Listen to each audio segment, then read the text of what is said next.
को जय गुरु जी। गुरु जी को चरण वंदना। गुरु जी ने एक बार फिर संगत के रूबरू होने का मौका दिया है। अभी आज सुबह ही एक डिस्कशन चल रहा था, तो उसमें एक चीज़ जो गुरु जी ने जो है उसमें दिमाग में डाली कि गुरु जी के जो कल्याण करने के जो है 5 जो प्रत्यक्ष जो दिखने वाले तरीके हैं वो 5 हैं। एक सिमरन, शब्द कीर्तन, सत्संग, सेवा और लंगर।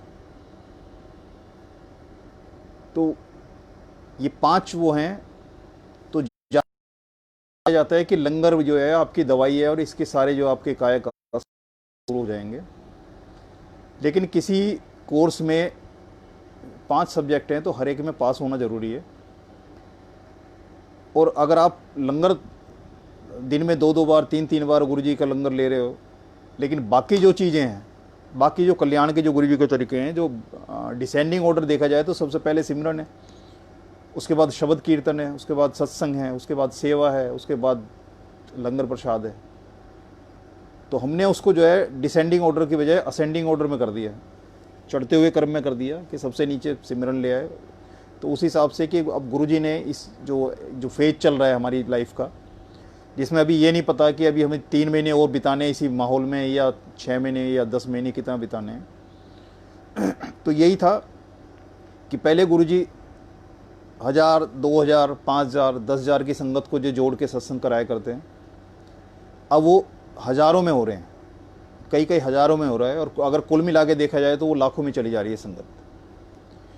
और वो गुरु जी की संगत जिसको 2007 मई के बाद में जो है बहुत कम संगत है जो उनसे रूबरू हुई है। गुरु जी ने उन सबको ये ऑनलाइन एक मौका देके इस वक्त का, सबके लिए ये बहुत बुरा वक्त निकल रहा है, चाहे किसी के बिजनेस वाइज हो, किसी के हेल्थ वाइज हो, किसी को हो, लेकिन जो गुरु जी की संगत है उसके लिए,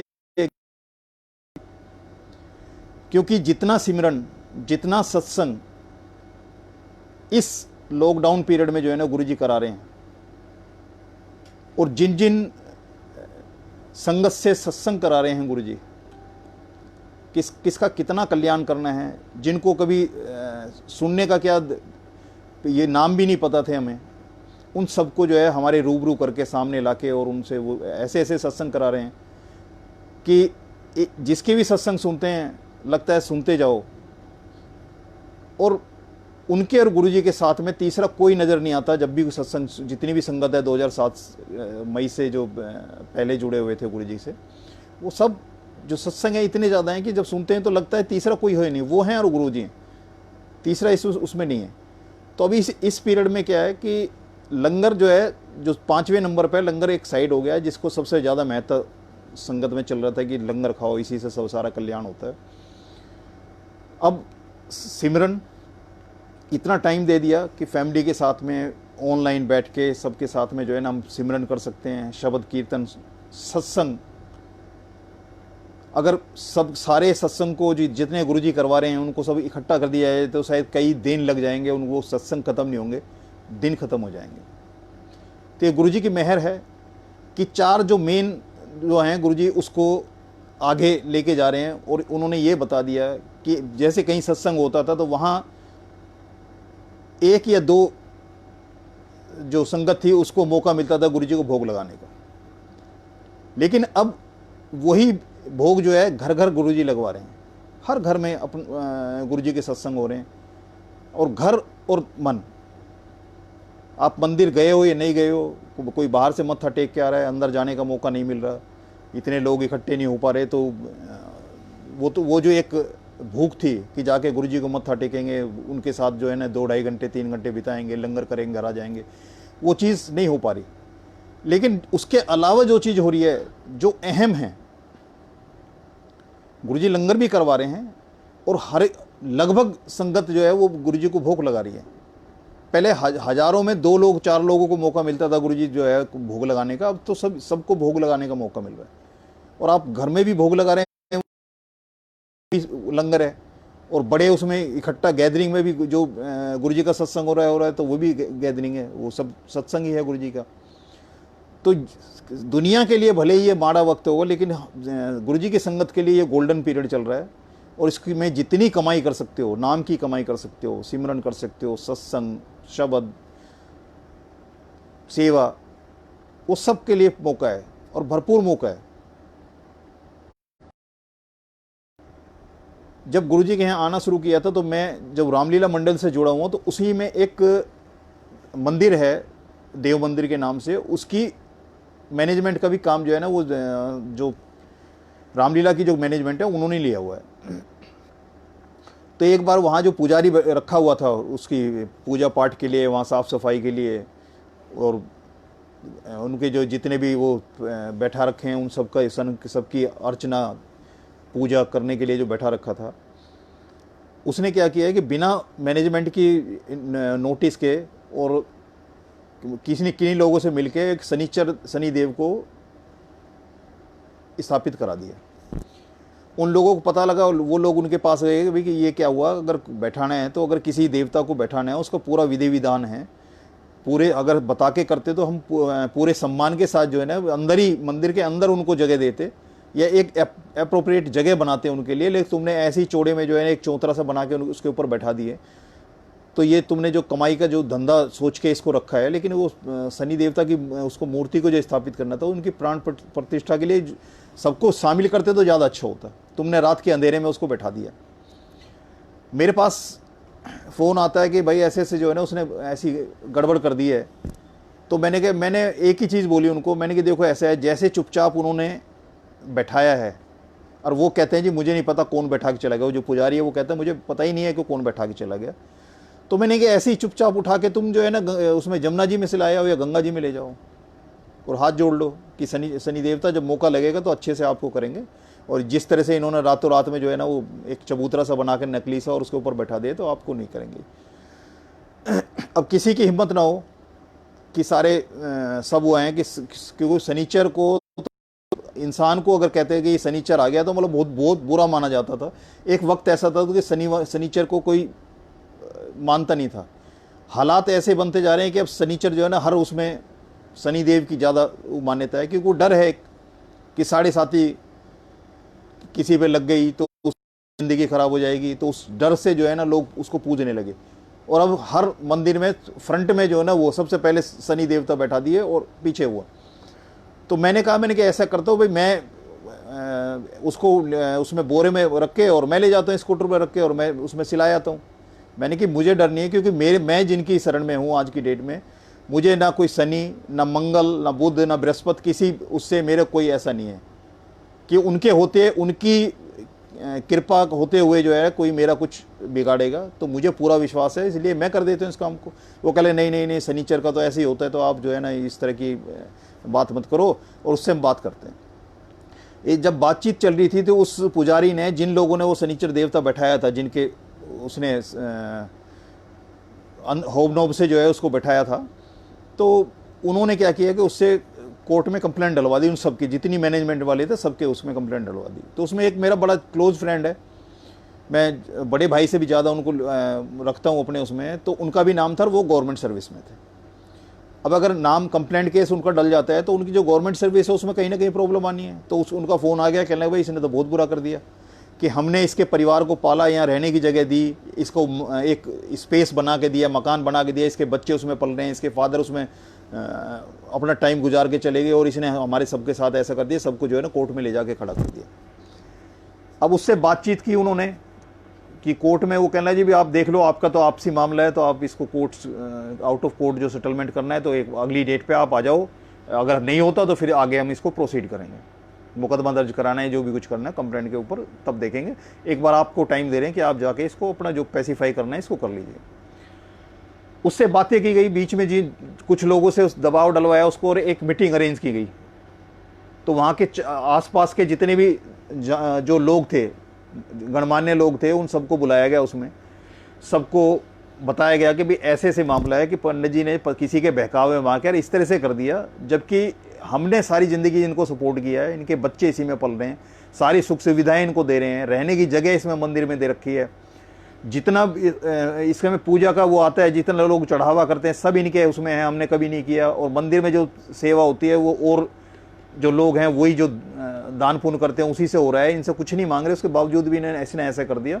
और ये सिर्फ हमारी नहीं, पूरे मंदिर की और पूरे एक जो हिंदू धर्म है उसकी भी एक बेइज्जती वाली बात है। 4 लोग जो सुनते हैं कि भाई इस तरह से इनके आपस में हो रहा है, तो वो लोग ये नहीं मानेंगे कि इसमें जो है ना इसका जो स्वार्थ वो काम कर रहा है, वो तो ये कहेंगे कहीं ना कहीं पैसे का जो है जिस बंदर बांट है उसमें कहीं ना कहीं गड़बड़ हुई है, इस वजह से जो पंडित जी ने इनके खिलाफ मुकदमा दर्ज किया।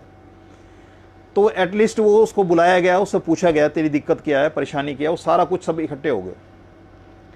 अब वहाँ बैठ के उसने कहने लगा जी ठीक है मैं लिख के दे देता हूँ और मैं वो जो मुकदमा मैंने डाला है मैं वापस ले लेता हूँ।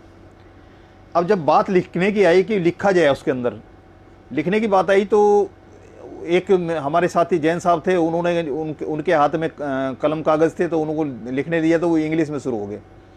तो वो पंडित जी भड़क गए, क्योंकि संस्कृत और हिंदी के अलावा उनको कुछ आता नहीं। तो उन्होंने जो एकदम से वो कह लगा नहीं जी ये तुम पता नहीं क्या क्या क्या लिखोगे और तुम मुझे तो इसमें से बेदखलगी कर दोगे और मैं क्या करूँगा, तुम तो मेरे साथ साजिश कर रहे हो और ये तुम इंग्लिश में लिख रहे हो, जो लिखना है हिंदी में लिखो। अब घूम फिर के क्या आ गया कि वो जो है बात मेरे ऊपर आ गई कि भाई आप हिंदी में जो है ना, मेरा थोड़ा था हाथ था, तो मेरे को बोल दिया सारे जितने भी लोग बैठे थे वहाँ, कहने लगे जी ठीक है आप जो है लिख दो आप इसको। मैंने वो लिखा गुरुजी का नाम लेके, मैंने कहा गुरुजी ऐसे हालात से कि इतने समाज में किसी की बेइज्जती भी ना हो और सारा ये काम आराम से निकल जाए, तो मैंने उनका नाम लेके और लिखना शुरू किया। पेन स्टार्ट करने से ख़त्म होने तक क्या लिखाया कैसा लिखाया ये तो गुरुजी जानते हैं, लेकिन जिस समय मैंने उनको दिखाया जो लोग बैठे थे उन्होंने पढ़ा तो वो कहने लगे कि भाई बिलायती क्या तुम्हें पहले ही पता था कि ये तुम्हें लिखना पड़ेगा और ये पहले ही सोच के आए ये वर्डिंग और ये सब कुछ ऐसा इस तरह से जो लिखा है तुमने। मैं कह लगे ऐसा कुछ नहीं है, मैंने तो सिर्फ जो है उसका प्रभु का नाम लेके और सिर्फ लिखना शुरू किया था, क्या लिखा गया ये उसके बाद है। तो 2 बार वो माइक पे पढ़ के सुना गया सारे उसको, तो उसकी पंडित जी की फैमिली, पंडित जी, उसका लड़का, उसकी वाइफ, वो सब और उसके 1-2 रिश्तेदार भी और वो लोग भी जिनकी साजिश से वो शनि देवता बैठाए गए थे वो लोग भी वहीं मौजूद थे। अब 2 बार उसको पढ़ाया गया, उसके खुद हाथ में दे दिया भी अब इसको पढ़ ले, अंग्रेजी में नहीं है हिंदी में है, अब इसको देख ले, अगर इससे एग्री करता है अपनी फैमिली से पूछ ले, फैमिली अगर एग्री करती है तो इस पर साइन कर दे और इसको हम अगली डेट में कोर्ट में हम दे आएंगे। वो उसने पढ़ा, उसी पे माइक के ऊपर ही पढ़ा और माइक के ऊपर पढ़ने के बाद में उसने अपनी फैमिली की तरफ देखा, उनकी तरफ से पॉजिटिव रेस्पॉन्स आया और उसने साइन कर दिए सबके सामने और वो उन्होंने कागज़ ले लिया मेरे दोस्त ने और हम चले आए। उसके बाद मेरे को पता लगा कि उसकी फैमिली में बच्चों में और उसमें आपस में घर में लड़ाई हो गई। वो कह रहे हैं कि पापा, क्योंकि मैंने उसमें जो लिखाया गुरुजी ने वो ऐसा लिखाया था कि उसकी 7 पुश्तें भी जो है ना, जो उस पर अधिकार जमाने का हक देने का था वो सारा उसने अपने हाथ से लिख दिया, मतलब अपने हाथ से साइन कर दिया उसको ऐसे उसको कि उस कभी भी ज़िंदगी में वो क्लेम नहीं कर सकते। जब मैनेजमेंट चाहे उसको निकाल के बाहर कर सकती है। उसने उसके हाथ कट गए, वो मामला फैसला हो गया। बाद में मुझे पता लगा कि उनके घर में उसके पंडित जी के और उनके बच्चों और वाइफ में काफ़ी लड़ाई इस बात पे हुई कि तुमने ये ऐसे साइन करके क्यों दे दिए, तुमने तो हमारा आगे का रास्ता ही ख़त्म कर दिया। अब वो कह रहा है जी उन्होंने भी पढ़ा है और मैंने भी पढ़ा था, तो उस समय आप लोग थे, मैंने आपकी तरफ देखा, आपने ओके करा, तब मैंने ये साइन किए हैं। तो अगर उस समय मेरे को रोकते या इसमें कोई अमेंडमेंट की बात होती तो मैं करता। तो ये बाकी किसी को पता है या नहीं पता है, लेकिन क्योंकि मैंने जो ध्यान किया था, मैंने तो जिनकी शरण में मैं था, मैंने तो उनका ही ध्यान किया था कि गुरुजी इस जो ये फेज़ है जिसमें सारे इन्वॉल्व हो गए और ज़्यादातर जो है ना सरकारी नौकरी वाले हैं लोग, और ये मुकदमेबाजी में आ जाएंगे तो बिना बात की इनकी लाइफ में बड़ी परेशानी हो जाएगी, तो इससे फ्री करो इनको। एक ही झटके में सबके सामने बिल्कुल कोई लुकी छुपी चीज़ नहीं, और वो उसको गुरुजी ने एकदम क्लियर कर दिया। ये गुरुजी की शरण में, जब भी गुरुजी जिसको अपनी शरण में लेते हैं, जिस तरह से खेती में कुछ खरपतवार हुआ करती है जिसमें किसान और धरती की सबसे ज़्यादा मेहनत लगती है, क्योंकि वो धरती की जो उपजाऊपन जो है वो खरपतवार खा जाती है, और जो असली खेती करना चाहता है उसमें वो दिक्कत आती है। वो खेती में वो नहीं लगती, वो उपजाऊ वो है उसमें खरपतवार में लगती है। तो गुरुजी की शरण में जिसमें गुरुजी ने बुला लिया, उसके बाद में उसकी ज़िंदगी से जो लोग, जो चीज़ें, जो परिस्थितियाँ खरपतवार की तरह अनवांटेड होती हैं, वो अपना आप ही आहिस्ता आहिस्ता वैनिश होनी शुरू हो जाती हैं। ऐसे लोग, जो लोग आपकी ज़िंदगी में डिस्टर्बेंस करते हैं, वो साइड होने लगते हैं। ऐसी परिस्थितियाँ जो आपके विपरीत, जिसमें आप फंस के जो है ना डाइवर्ट हो गए, अपने जो लक्ष्य है उससे भटकोगे, वो सारी चीज़ें जो है ना ख़त्म होने लगती हैं ज़िंदगी से। और एक सीधा पथ, जो गुरुजी का जो पथ है बिल्कुल सीधा है, उसमें ना दाएं है ना बाएं हैं, बिल्कुल स्ट्रेट फॉरवर्ड है।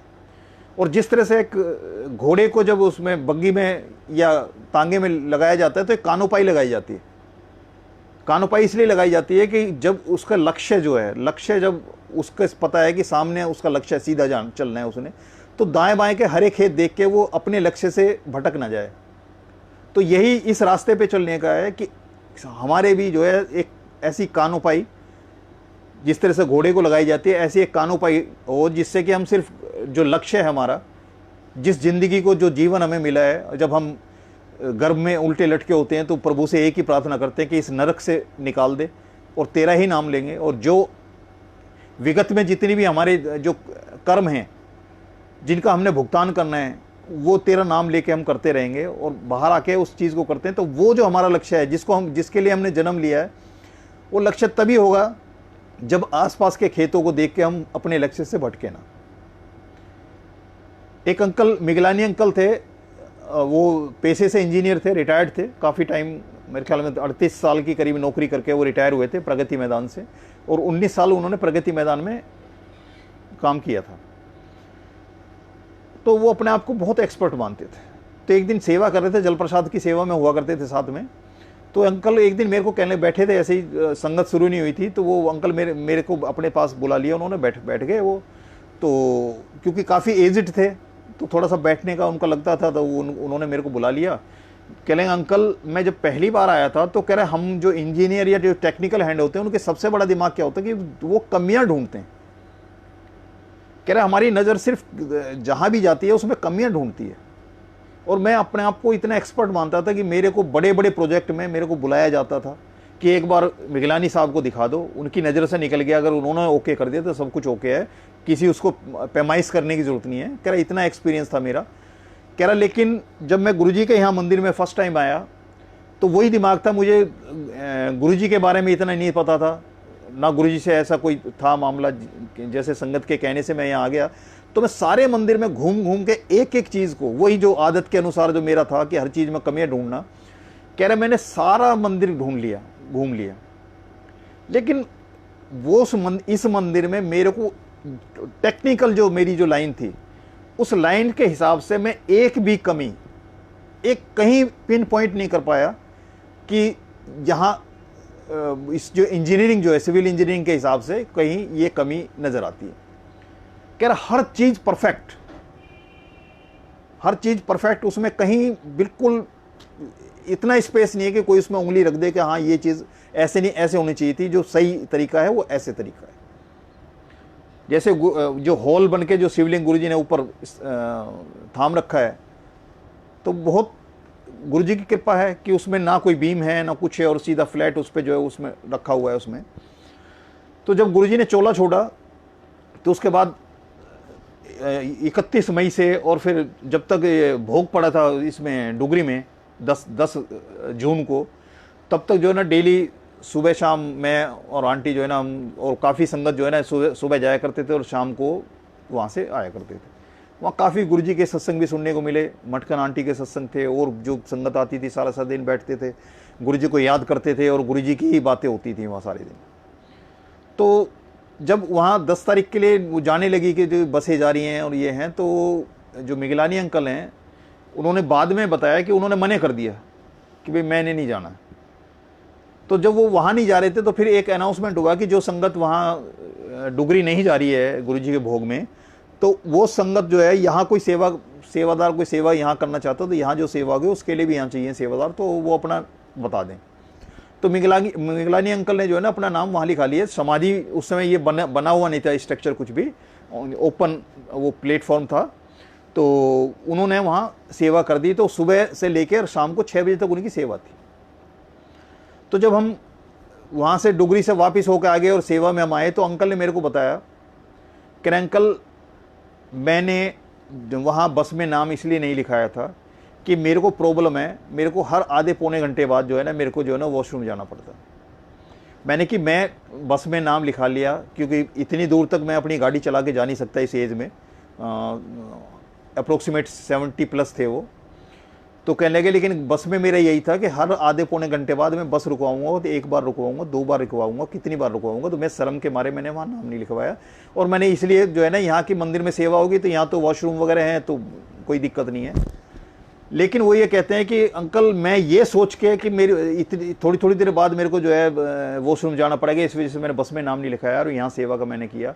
कह रहा अंकल, मैं सुबह यहाँ सेवा पे आया था और शाम को 6 बजे तक मैंने जो है ना इस पे समाधि, गुरु जी की समाधि पे जो है ना मैं खड़ा रहा सेवा में।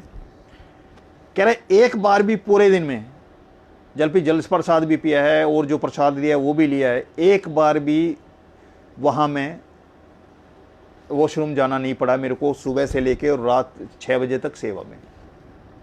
तो कह रहा तब मेरे को ये चीज़ क्लिक हुई कि मैं तो ये डर रहा था, क्योंकि हम सबसे ज़्यादा क्या है कि हम अपनी अकल जो लगाते हैं कि हम अपने हिसाब से चलते हैं, उन पे विश्वास नहीं है हमें, अपने ऊपर है। हमारी समस्या है तो हमें पता है कि हमारी समस्या बहुत बड़ी है, क्यों हर एक की समस्या अपने लिए बहुत बड़ी होती है। और कई दफ़े सामने वाले को बताते हैं तो वो कहते हैं ये कोई समस्या है। तो यही गुरुजी के यहाँ है कि जब वो कोई अकल लगाने लगता है तो वो कितनी अकल लगा ले। और कई दफ़े जब हम अकल के घोड़े दौड़ाने शुरू करते हैं तो गुरुजी भी शांत होकर बैठ जाते हैं, कह रहे इसको जितने दौड़ाने दौड़ा लो। जब वो घोड़े थक जाते हैं तब वो गुरुजी चुटकी में काम करते थे। तो फिर वो जो कहते हैं जब एकदम से काम हो गया तो फिर उसको ये कहता है इतनी तो मेरे पास अकल है कि ये काम तो मैंने कर देना था। लेकिन जब वो हार के बैठ जाता है तब उसकी समझ में आता है कि हाँ, ये मेरी अकल से नहीं, गुरुजी की मेहर से ये काम हो रहा है।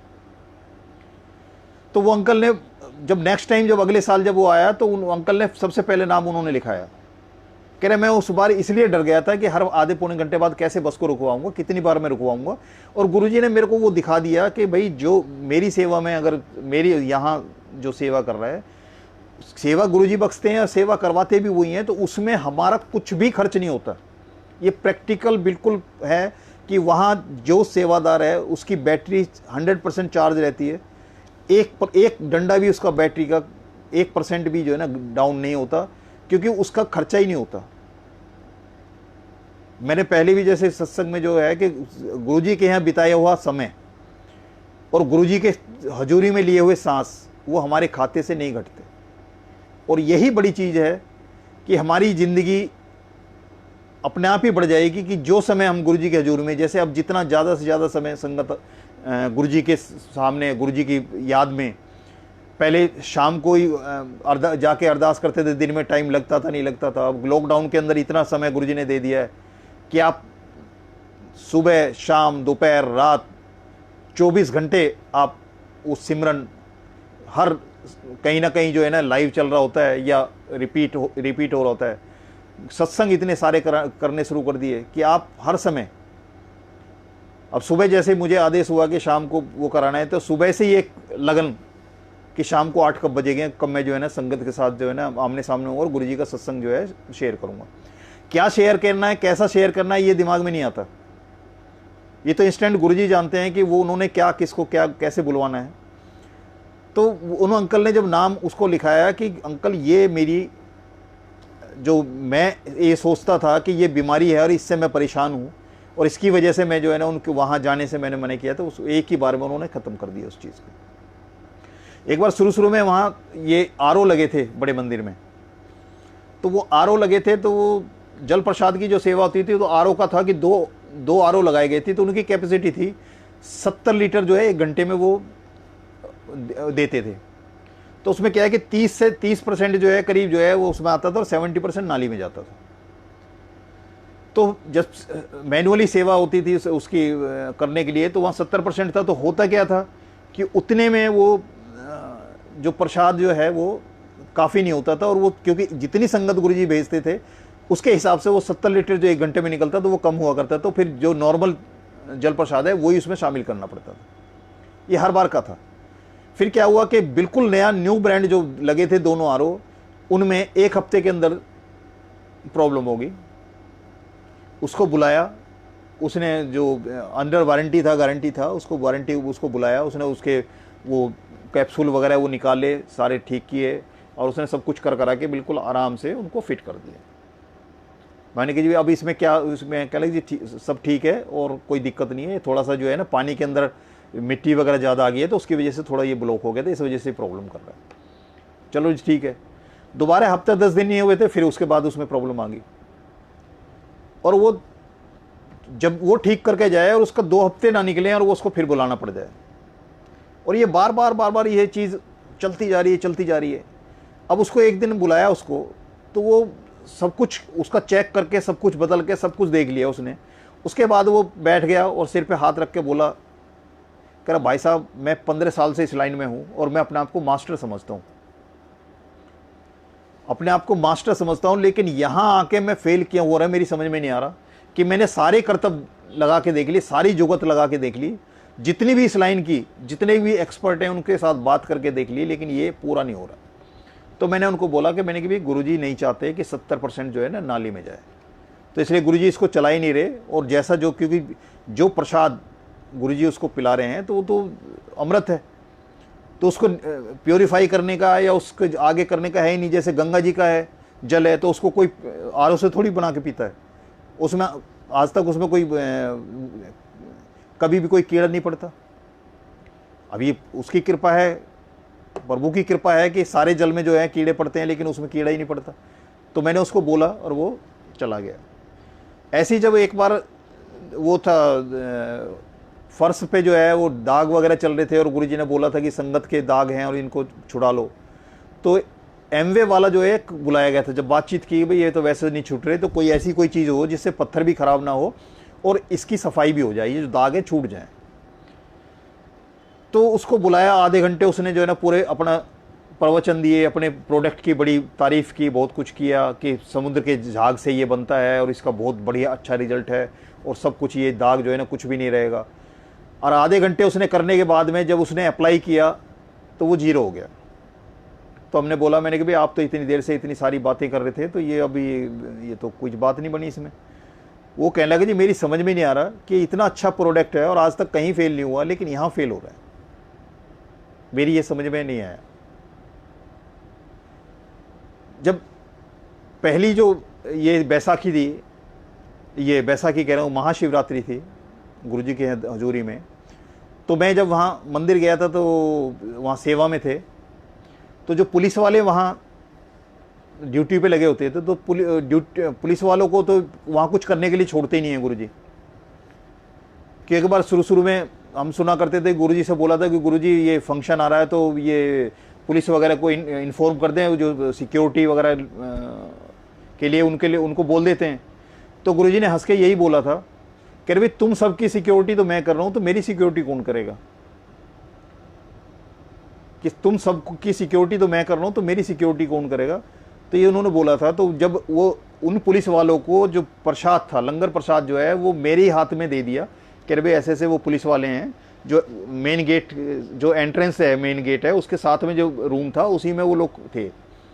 तो मैं वहाँ गया जाके, मैंने कहा भाई ये प्रसाद, आप ये प्रसाद भेजा है आपका, ये प्रसाद ग्रहण कर लो। अब उसमें 1-2 कहने लगे जी हमारा तो व्रत है। मैंने कहा भाई व्रत किसका कर रहे हो तुम लोग? कह रहे जी महाशिवरात्रि है तो शिव जी का करेंगे। मैंने कहा कहाँ खड़े हो तुम लोग? कह रहे जी ये तो शिव मंदिर है, पर ये तो बहुत अमीरों का वो मंदिर है, पता नहीं अंदर क्या क्या होता है, बड़ी बड़ी गाड़ियाँ आती हैं, बड़े बड़े लोग आते हैं, और यहाँ तो हमें समझ में नहीं आता। कह रहे हमारी ड्यूटी तो लगा दी, लेकिन हमारे लिए करने के लिए कुछ भी नहीं है यहाँ, क्योंकि यहाँ सब कुछ जो है ऑटोमेटिक चल रहा है, ना कोई धक्का मुक्की है, ना कोई परेशानी है, ना कुछ भी है, कुछ भी ऐसा नहीं होना पड़े, हम तो ऐसे ही खड़े हैं। तो जब वो बड़े बड़े लोगों की बात आई, तो उसमें एक लड़का था जो मेरे साथ कभी रहा था, मेरे साथ उसकी पोस्टिंग रही थी। तो उसने तब बताया, कह रहा भाई ये जो आए हैं जिनको भेजा है, ये भी हमारे ही भाई बंदे हैं, हमारे साथ ही नौकरी करने वाले हैं। अगर यहाँ बड़े बड़े लोगों का ही काम था तो इनका भी काम नहीं होता और हमें भी अंदर आने का मौका नहीं मिलता। कि हमें भी अंदर आने का मौका भी नहीं मिलता। ये भी ऐसी आम है जिस तरह से हम नौकरी पेशा लोग हैं, छोटी सी नौकरी इनकी है, छोटी सी नौकरी हमारी है। तो मैंने उनको कहा कि जिनकी तुम पूजा कर रहे हो, जब उसका पूजा का फल देने के लिए वो आ रहे हैं, आप सारे दिन सुबह से व्रत कर रखा है, और अब जब प्रसाद मिल रहा है उन्हीं का प्रसाद मिल रहा है, मतलब आपने जो कर्म किया उसका फल जब आ रहा है तो उसको आप बने कर रहे हो। तो मैंने कहा भी ये तो शिव महापुराण में जो है ना क्लियर लिखा हुआ है कि प्रसाद को क्षण मात्र का भी विलंब नहीं करना चाहिए, सोचना नहीं चाहिए कि लूँ या ना लूँ।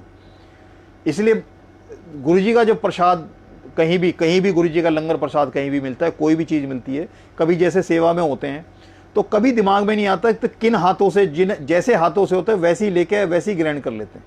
कभी दिमाग में नहीं आया कि हम हाथ धो के हैंड वॉश करके जाएंगे, क्योंकि वो जो एक चीज़ है कि एक क्षण का भी विलंब नहीं होना चाहिए। जैसे आप प्रसाद मिलता है उसको वैसे ही ग्रहण करो और उसी तरह से उसको ले लो, उसका आप विचार नहीं करो। क्योंकि जैसे सत्संग है, इसमें कोई छोटा बड़ा या अच्छा बुरा कुछ नहीं होता। शब्द है, इसमें भी अच्छे बुरे नहीं होते। लंगर है, उसमें भी अच्छा खराब कुछ नहीं होता। क्योंकि लंगर को लंगर की तरह मान के चलोगे तो उसमें ना मीठा है, ना खट्टा है, ना नमकीन है, ना अन्न है, कुछ भी नहीं है। ऐसी शब्द होता है, हर शब्द की अलग वो होती है कि किसी को कोई शब्द अपील करता है, अंदर तक जाता है। मैंने खुद जो है एम्पायर स्टेट में बैठ के शब्द के अंदर वहाँ बैठे बैठे ऐसा था कि आंखों से आंसू बह रहे हैं, पता ही नहीं लग रहा। जब थोड़ी तंद्रा हटी, थोड़ी सी गुरुजी से थोड़ा ध्यान हटा, तब देखा कि पूरी फ्रंट साइड जो है वो सारी जो है ना गीली है। तो थोड़ा सा लगता था कि ये कैसे हो गया। लेकिन वो चीज़, क्योंकि अंदर हमारे जो अंदर कोई चीज़ ऐसी दबी पड़ी हुई है जो हमें परेशान करती है।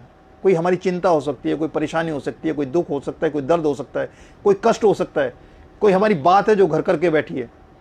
वो अंदर जब शब्द और सत्संग जब अंदर तक जाएंगे तो वो अंदर एक्टिवेट होते हैं, जैसे दवाई अंदर जाने से एक्टिवेट होती है।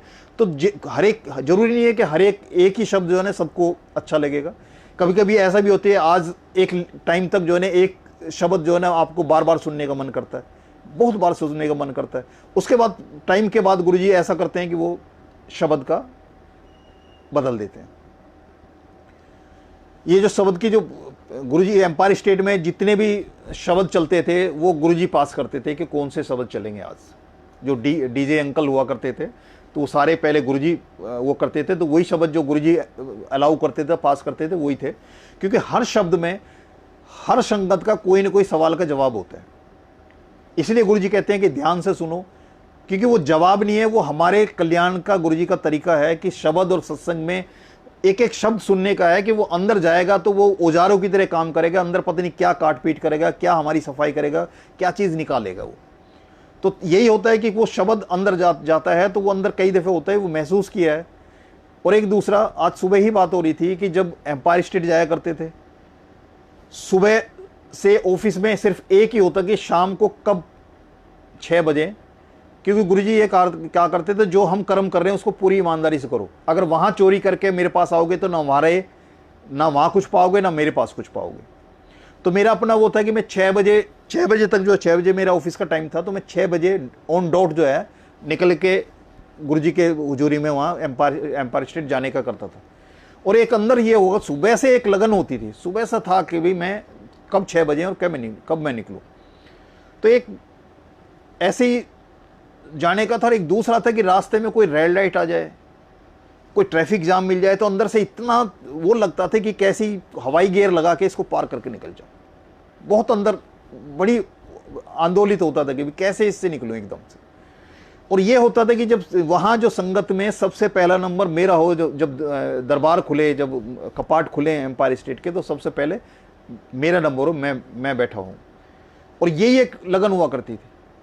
जब वहाँ उनकी हजूरी में आ गए, उसके बाद में बाहर की दुनिया से बिल्कुल एकदम बाहर का कभी सोच में नहीं आया।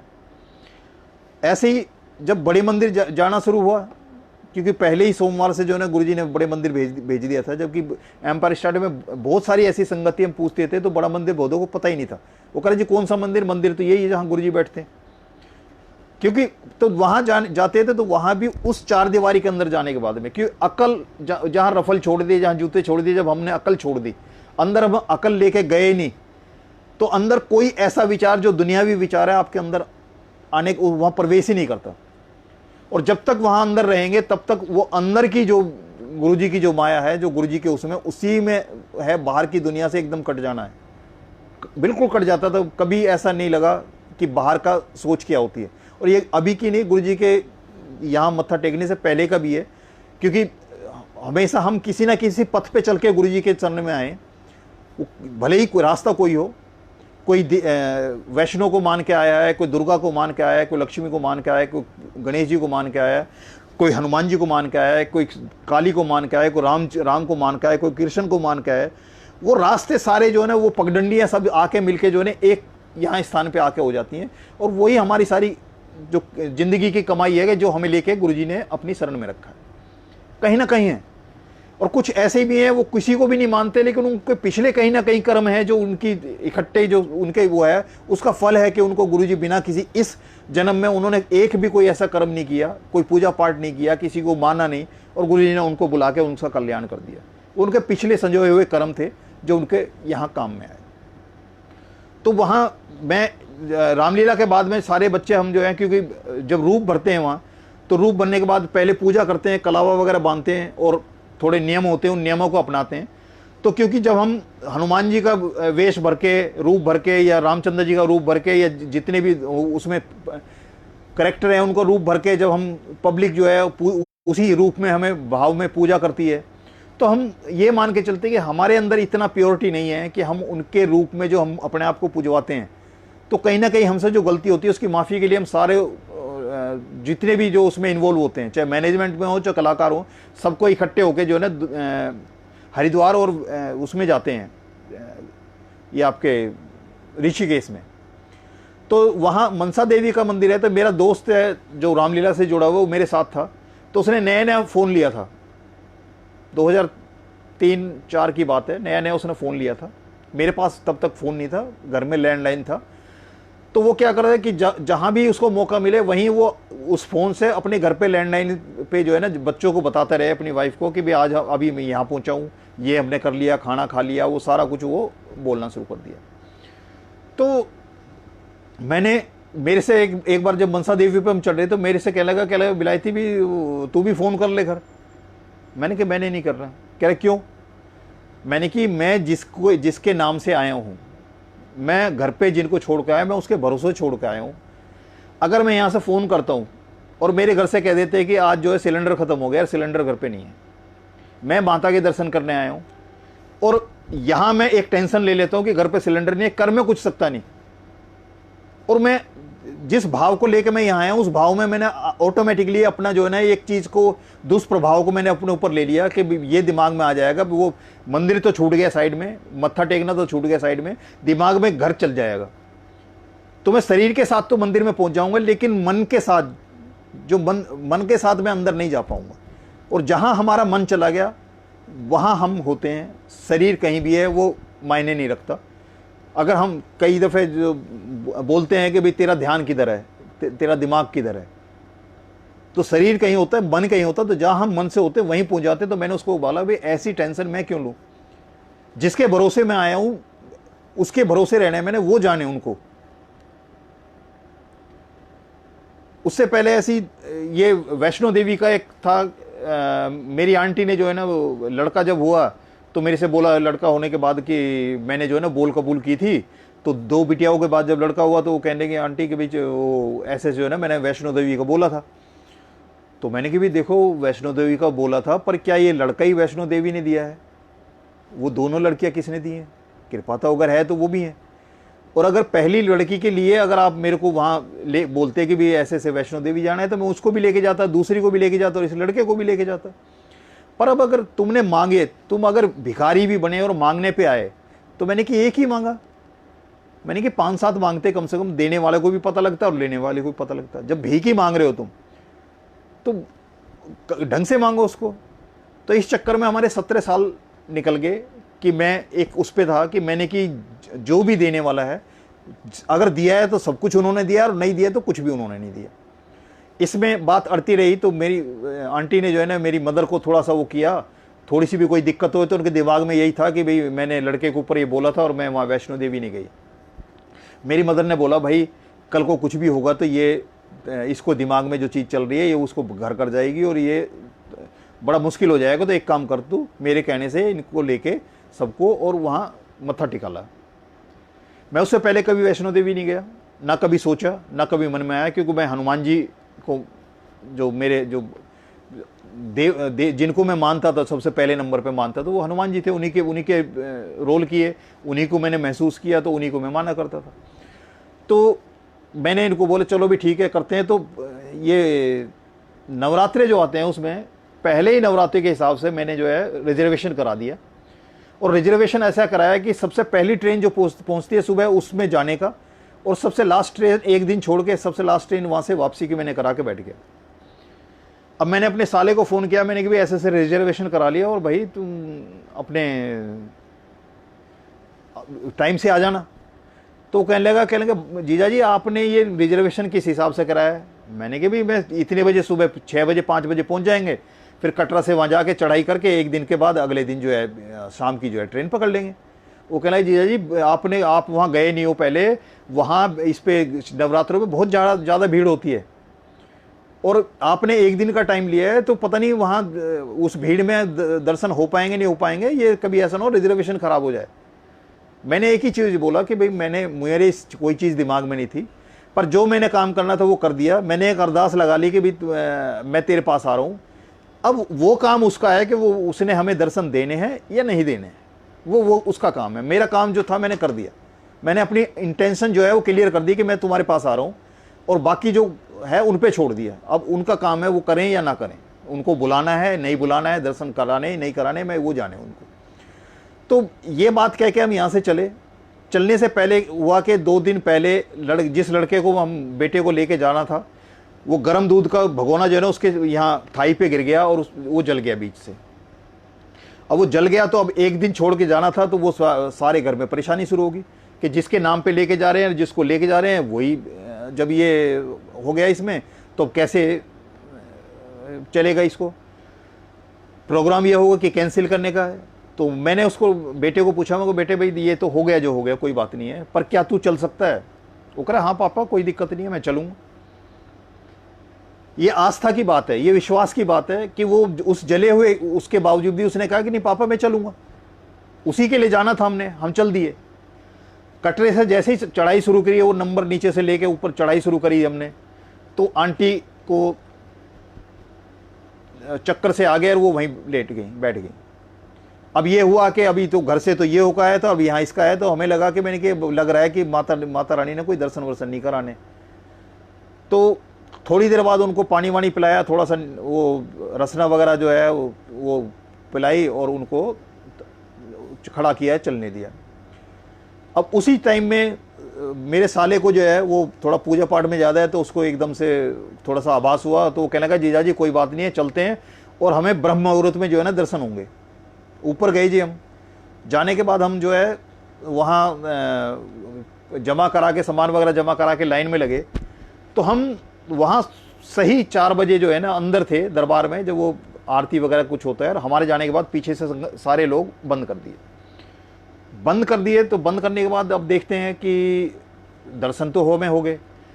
उसके बाद हम 2-2.5 घंटे पहले ही हम जम्मू के उस पे आ गए, रेलवे स्टेशन पे भी आ गए। उसके बाद पता लगा कटरा में इतना जाम लगा है कि काफ़ी लोग जो उसी ट्रेन से वापसी जाने थे वो बिना दर्शन के वहीं से लाइन से वापस आके और कटरे से जैसे तैसे करके वापस आए कि ट्रेन ना छूट जाए। ये विश्वास मतलब मेरे जो अपनी भाव है कि मेरे को जन्म से पहले ही जो है ना गुरुजी ने संभाल के रखा हुआ है।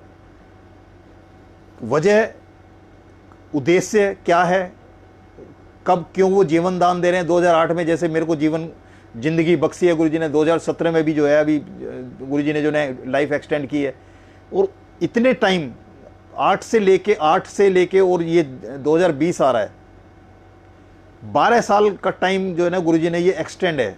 जो गुरुजी ने दिखाया था कि मेरी डेड बॉडी घर पे आई है, और 2017 में भी क्लियर बता दिया, और मुझे भी महसूस अंदर से हो गया था, डॉक्टर ने भी बोल दिया था, और मैंने बेटे को भी बुला लिया था कि जबकि भाई अब ये बचने वाली बात नहीं है। और एक ही नाइट में गुरुजी ने जो है ना वो सारा फेट चेंज कर दिया और सब कुछ ख़त्म कर दिया। तो ये जो विश्वास की जो नैया है वही तैरती है, और आपका जो अंदर का जो विश्वास है, आपका जो भाव है, आपकी जो श्रद्धा है, वही उन तक पहुंचती है उसी के लिए। और उन तक ही नहीं, जिसको भी आप मानते हो, जिसको भी आप आज तक पूजते रहे हो या आज पूज रहे हो, वो सब उसी चीज़ के भूखे हैं। ये दुनियावी चीज़ के लिए तो उनको ये वो इमैटेरियल है, हमारे लिए भी है। हम भी अगर समझते हैं कि आज की तारीख में जो हमारे हालात चल रहे हैं, उस हालात में ये जितनी भी ये दंद फंते, जितनी भी सोसेबाजी थी, जितना भी ये दिखावा था जो लोगों का, जो सब कुछ है, वो बिल्कुल एकदम ऐसे सिस्टम में कर दिया है कि जो जिंदगी के लिए ज़रूरी है, जो जीने के लिए, वो सब करो जो जीने के लिए आपने करना है। उसके अलावा दाएं बाएं की जो चीज़ें, फालतू की चीज़ें अपनी लाइफ से साइड कर दो। अगर आप नहीं करोगे तो ये लाइफ ही नहीं रहेगी, तो बाकी उसकी ज़रूरत ही नहीं पड़ेगी आपको। तो वो गुरुजी ने वहाँ भी उस चीज़ का देखा कि जब विश्वास किया है, तब वो हम विश्वास तभी हम कर पाएंगे जब अकल का कैलकुलेटर लेके नहीं चलेंगे।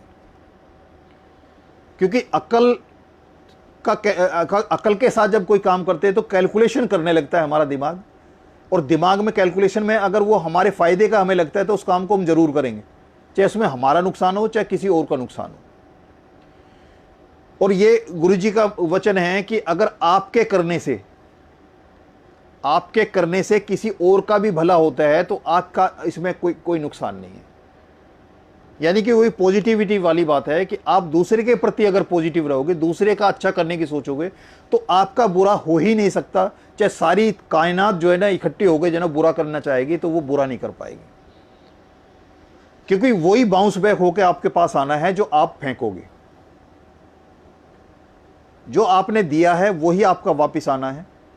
तो देने से पहले, और मैं तो जिंदगी में ये है कि अगर कोई सामने वाला गाली दे रहा है और तुम भी उसके गाली का जवाब गाली देते हो, इसका मतलब उसकी जीत हो गई है। उसने आपको अपने रंग में रंग लिया। अच्छा है कि आप उसको अपने रंग में रंगो। वो जो उसका कर्म उसके साथ है, लेकिन आप अपना कर्म छोड़ के, जो एक वो है कि एक साधु थे, वो साधु चेला एक नदी के किनारे जा रहे थे, तो एक बिच्छू था, वो बार बार पानी में गिर रहा था।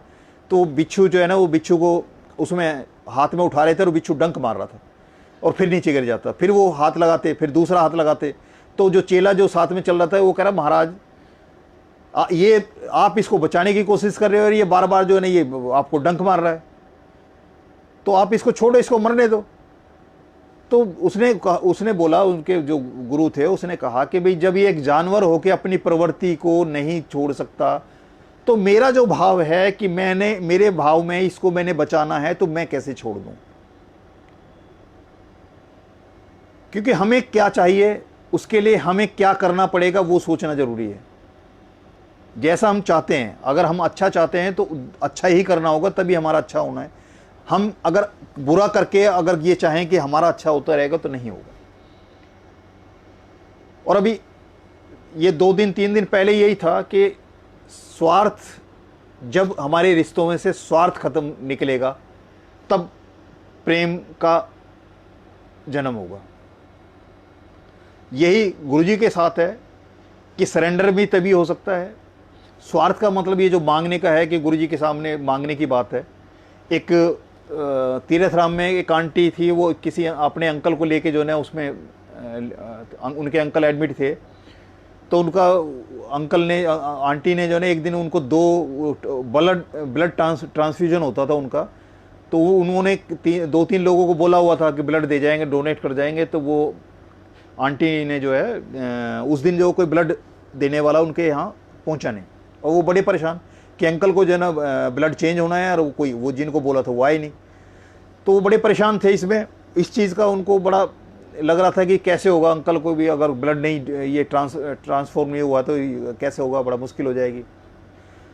इतने में वहाँ जो दूध सप्लाई करते थे 2 लड़के आए। लड़के आके बोले कि अम्मा कैसे परेशान हो, क्यों, क्या दिक्कत है। वो कहने लगे ऐसे ऐसे मेरे अंकल हैं और उनका जो ना ब्लड चेंज होना था, और मैंने 2-3 लोगों को बोला हुआ था, लेकिन वो जो है उनमें से कोई आया ही नहीं है।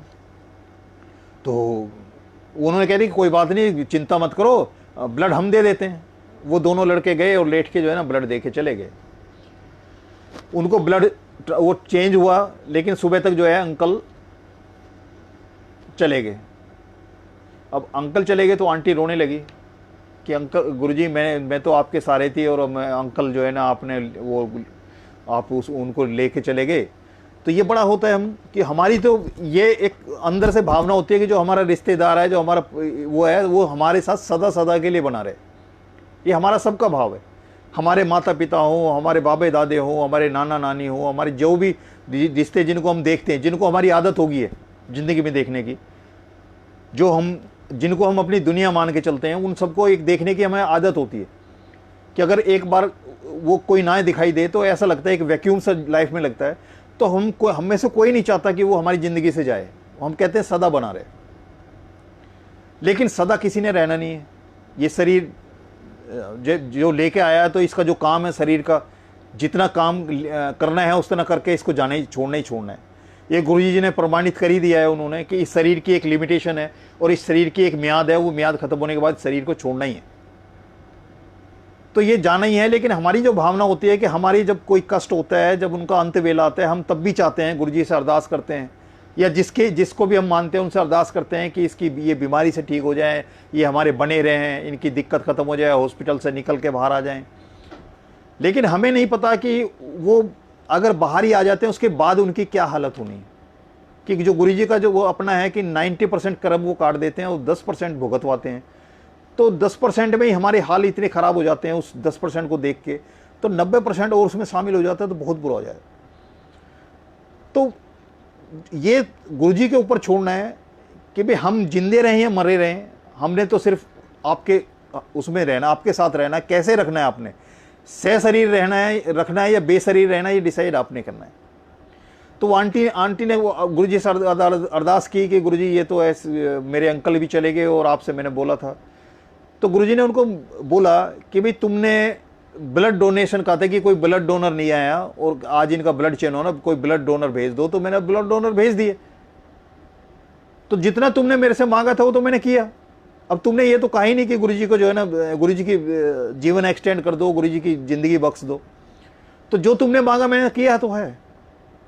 तो हमारे मांगने से वहां तक जो है एक लिमिटेशन बन जाती है कि उन्होंने, दाता ने तो दे दिया, लेकिन क्या वो हमारे लिए ठीक रहा, क्या हमारे लिए ठीक होगा। अगर कोई कोमा में पड़ा हुआ है, गुरुजी अगर उसको मोक्ष दे देते हैं।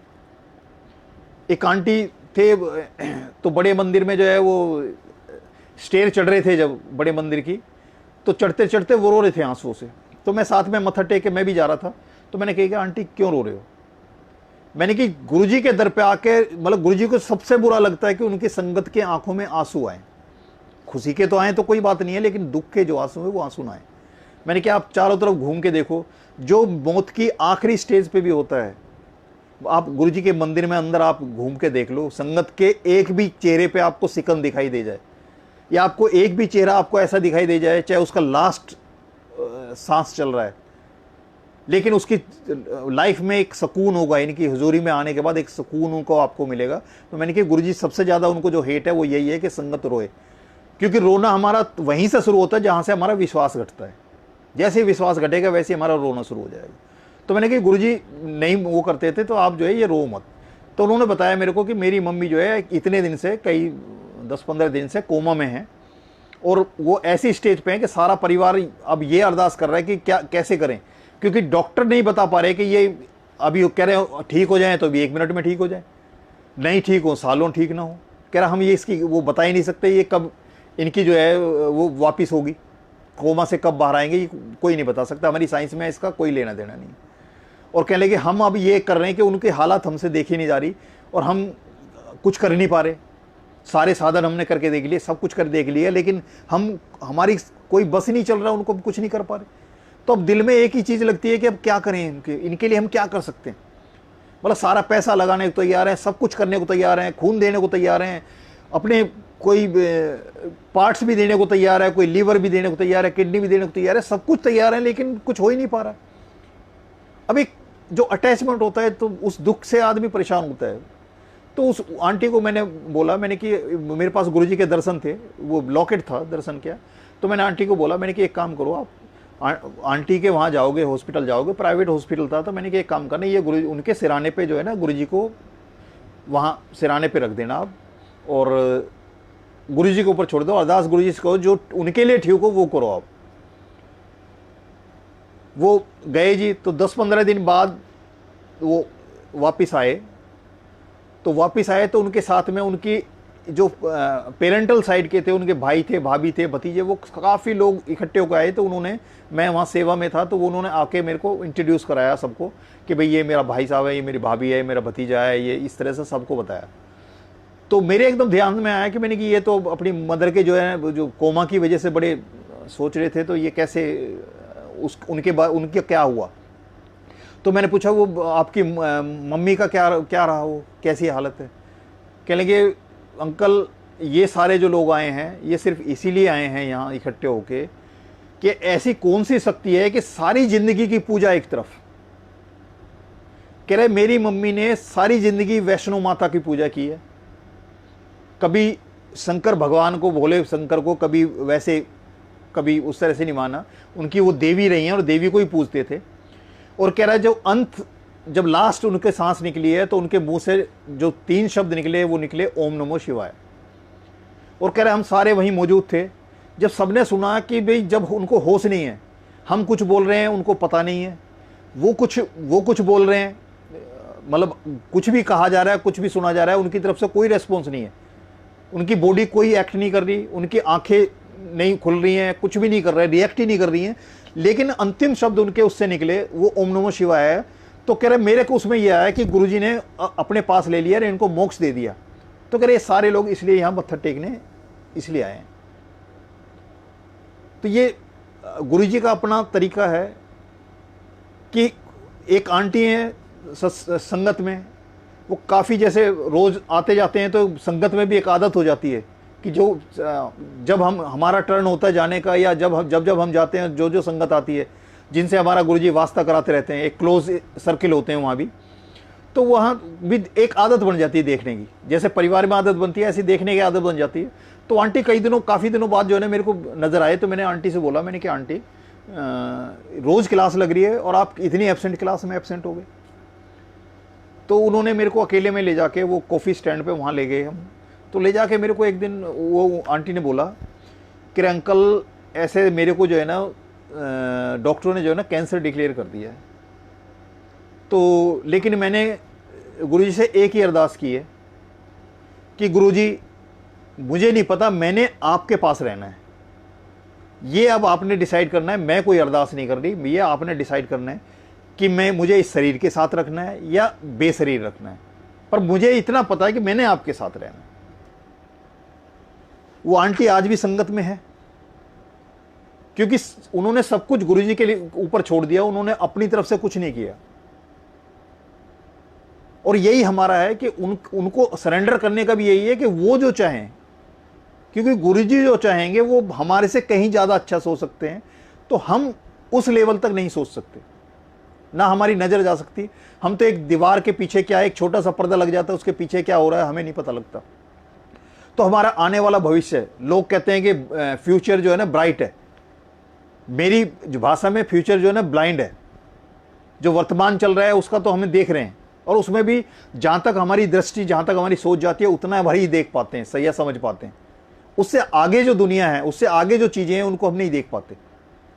लेकिन हम जितनी हमारी नज़र गई, जितनी हमारी सोच गई, अगर उसके हिसाब से हम अपनी ज़िंदगी को चलाना चाहेंगे गुरुजी की शरण में आने के बाद भी, तो हमारा विजन, हमारी सोच बहुत छोटी है। और जब हम उस सोच के साथ में अपनी अकल लगाते हैं तो वो भी उतनी ही छोटी है। लेकिन गुरुजी जब सोचते हैं हमारे बारे में, जब सोचते हैं, उनका विजन, उनकी सोच, वो सब कुछ हमारे से कहीं ज़्यादा है। हम अपने भले के बारे में उतना नहीं सोच सकते जितना गुरुजी हमारे बारे में भला सोचते हैं, करते हैं। और ये 100% है, इसमें कोई किंतु परंतु इफ बट का कोई स्पेस ही नहीं है। लेकिन हमें छोड़ना पड़ेगा, मांगने की आदत को हमें छोड़ना पड़ेगा, क्योंकि मांगना ही सबसे खतरनाक है। मांग के हम उनकी कृपा को छोटा करते हैं, हम क्या मांग रहे हैं और वो क्या देना चाहते हैं। और एक संगत में आती थी क्वेश्चन आंटी, उनको बोलने लगे थे कि वो उनके सवाल इतने ज़्यादा होते थे, जिस संगत के सामने मिलते थे वो कोई ना कोई क्वेश्चन करते थे, तो ज़्यादातर उनको क्वेश्चन आंटी बोलते थे, भी क्वेश्चन आंटी आ गई, क्वेश्चन आंटी आ गई। तो एक दिन मेरे साथ भी ऐसा हुआ, वो कुछ ऐसे ही उधेड़ बुन में थे किसी, उसमें मेरे वास्ता पड़ा, तो उन्होंने, आंटी ने बोला, मैंने कि वो कुछ पूछने लगी, मैंने कि आंटी आपने सारी जो अपनी ज़िंदगी की किताब है सवालों से भरी हुई है, उतना स्पेस ही नहीं छोड़ रखा जिसमें आंसर लिखे जाएं। मैंने कि गुरुजी की अगर कृपा को आपने पूरा अच्छे तरीके से एंजॉय करना है तो क्वेश्चन करने बंद कर दो, क्योंकि जब हम क्वेश्चन करते हैं, कोई भी क्वेश्चन करते हैं उसको, इसका मतलब ये है कि हम अपने विश्वास को स्थिर नहीं कर पाए। और ये कहते हैं कि जिस तरह से पानी को स्थिर करके ही हम उसमें जो मूर्त देखेंगे, अगर हम उसमें कोई चीज़, किसी का प्रतिबिंब हम देखना चाहते हैं पानी के अंदर, तो ये ज़रूरी है कि पानी का जो लेवल है वो बिल्कुल स्थिर होना चाहिए, तो उसमें जो पिक्चर होगी बिल्कुल ठीक होगी। और पानी के अंदर जितनी हलचल होगी उसके अंदर हम जो भी देखेंगे, वो जो शेप हम देख रहे हैं वो ज़रूरी नहीं है कि वो शेप हो जो एक्चुअल में है। और यही हमारी मन स्थिति है कि हम मन को इतना शांत, गुरुजी को ये कहें कि चाहे हमारे साथ दुख आए चाहे हमारे साथ सुख आए, जैसे एक शब्द में चलता है कि वो कहते हैं कि भी वो था, उसको जो गुलाम को जो लेकर आया था राजा ने, जो है उसको खरबूजा उससे मंगाया और खरबूजा खाया, तो एक ही फांक उसने खा के, और बड़ी कड़वी थी, उस बाहर थूकाया, बाकी उसको दे दिया। तो उसने जो है उसको खाया, बड़े प्यार से बैठ के खा लिया। तो राजा को बड़ा आश्चर्य हुआ, कह रहे मेरे को तो इतना कड़वा लगा कि मेरे को थूकना पड़ा, अंदर गया ही नहीं, और इसने बड़े प्यार से बैठ के खा लिया। तो वो कहने लगा यार ये इतना कड़वा खा, तो तूने ये इसको कैसे इतना बड़े आराम से खा लिया तूने। तो उसने एक ही चीज़ कही कि महाराज मेरे को आगे इतने मीठे मीठे और इतने अच्छे अच्छी जो है ना चीज़ें आप खिलाने के लिए देते थे, आज अगर एक थोड़ा सा ये कड़वा अगर कुछ आ गया तो ये भी तो आपकी ही कृपा है, ये भी तो आपकी कृपा है। तो जब मैं उस चीज़ को एंजॉय कराया तो इसमें मैं शिकायत कैसे कर दूं? क्योंकि जो हमारे पास दुख आता है, जो हमें जो काया कष्ट है, तो वो तो हमारा 10% भुगतवाने के लिए उतना महसूस कराना जरूरी है। अगर उसको भी हम महसूस नहीं करना चाहते तो इसका मतलब जो अकाउंट फॉर गुरुजी करना चाहते हैं उसमें हम रुकावट पैदा कर रहे हैं। तो उनके उसमें हजूरी में अगर कोई काया कष्ट या कोई हमें परेशानी हमें दिखाई दे रही है, जो साक्षात दिखाई दे, निकालेंगे भी वही, क्योंकि हाथ पकड़ के निकालना भी उन्होंने ही है, गोद में रख के उन्होंने ही ले जाना है। लेकिन उस फेज में हम शिकायत करने लग जाएं, हम गुरुजी को एक कंडीशनल लगा दें, गुरुजी को ये मेरी दिक्कत ये हो रही है, मुझे इससे निकालो, इसको करो। इनको कहने की, उनको करने की ज़रूरत नहीं है, क्योंकि गुरुजी को ना कम सुनाई देता है ना कम दिखाई देता है, वो सब कुछ देखते हैं। शब्द में भी एक है कि ऊपर वाला जो है सबके वो देखता भी है और लिखता भी है, शब्द में क्लियर है, लेकिन वो रोकता नहीं है। क्योंकि पूरी सृष्टि में जितने भी जीव इस धरती पे हैं उसमें से एक मनुष्य है, जो जन्म मानव जन्म है, उसके पास एक शक्ति जो है सृष्टि में मिली हुई है, कि जो उसकी है कि विवेक वाली शक्ति है, कि हम अपने कर्मों को करने से पहले उसको एनालाइज कर सकते हैं, एसेस कर सकते हैं कि ये ठीक है या गलत है। जो सेट फॉर्मेट है, जो जीने का जो सही तरीका है, उसके हिसाब से ये ठीक है या गलत है, उसका हम खुद एनालाइज कर सकते हैं, खुद एसेस कर सकते हैं। और जब भी हम कोई काम करते हैं, हमारे मन में पहली एक आवाज़ जो आएगी वो बिल्कुल सच्ची आवाज़ होती है। और अगर उस आवाज़ को हम इग्नोर करके उस काम को करते हैं तो उसमें हमारा कभी भी सफ़ा नहीं होगा, कभी हमारा भला नहीं होगा। हम उस मन की आवाज़, जो पहली आवाज़ आई हमारी कि हम जो कर रहे हैं अच्छा कर रहे हैं या गलत कर रहे हैं, अगर हमें अंदर से आवाज़ आ गई गलत कर रहा है, फिर भी हम उस काम को करते हैं, एक अपने लालच के लिए, अपने स्वार्थ के लिए हम उसको कर जाते हैं, तो वो हमारे लिए, हमें कभी भी फायदे में नहीं होगा।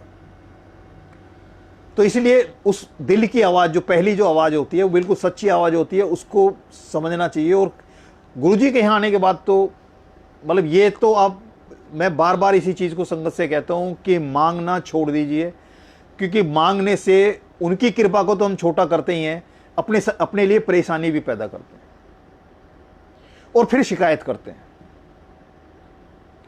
पहले मांग के परेशानी लेते हैं अपने ऊपर और फिर गुरुजी से शिकायत करते हैं। और शब्द में एक उसमें है कि एक साधु था, अपने ध्यान में बैठा हुआ था और एक चोर उसके आगे से निकल रहा था, तो उसने जो है ना वो बोला कि इस आज जो भी हाथ लगेगा उसका इतना % जो है ना मैं तुम्हें दे दूंगा, कोई अच्छा सा हाथ लगवाना। उस दिन उसको राजा के महल में घुसने का मौका मिला और उसने जो है काफ़ी सारा माल वहाँ से चुरा लिया।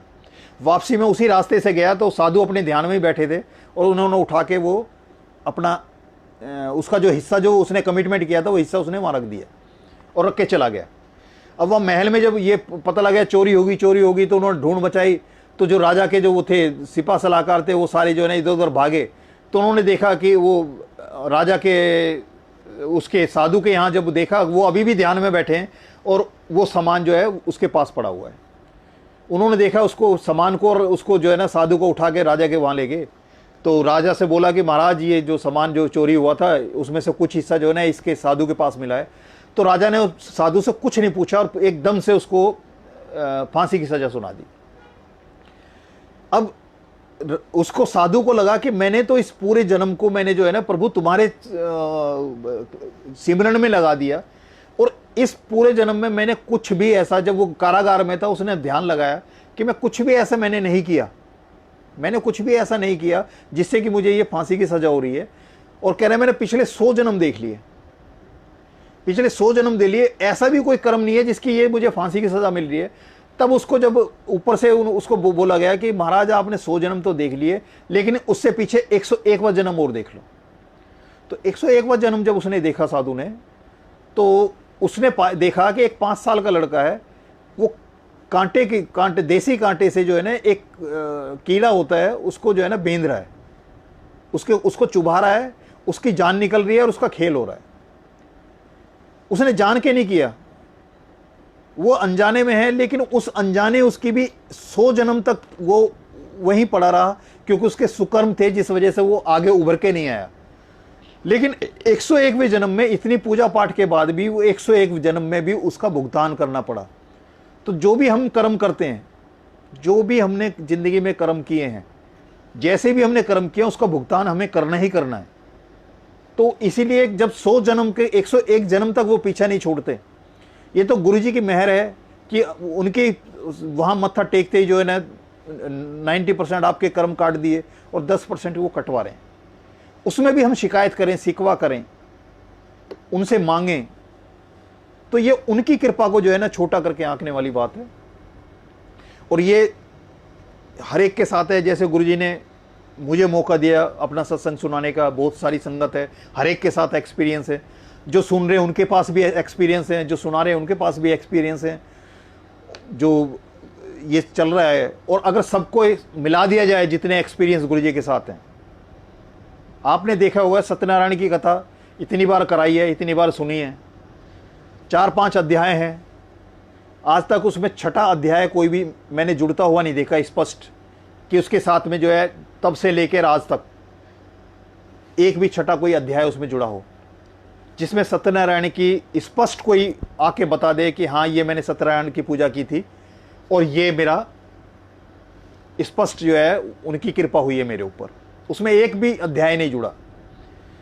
करवा चौथ की कथा में लगा लो, अहोई की कथा में लगा लो, जितने भी आप देखोगे उसमें ध्यान से देखोगे उनकी कृपाएं बरसती हैं, लेकिन ऐसा स्पष्ट,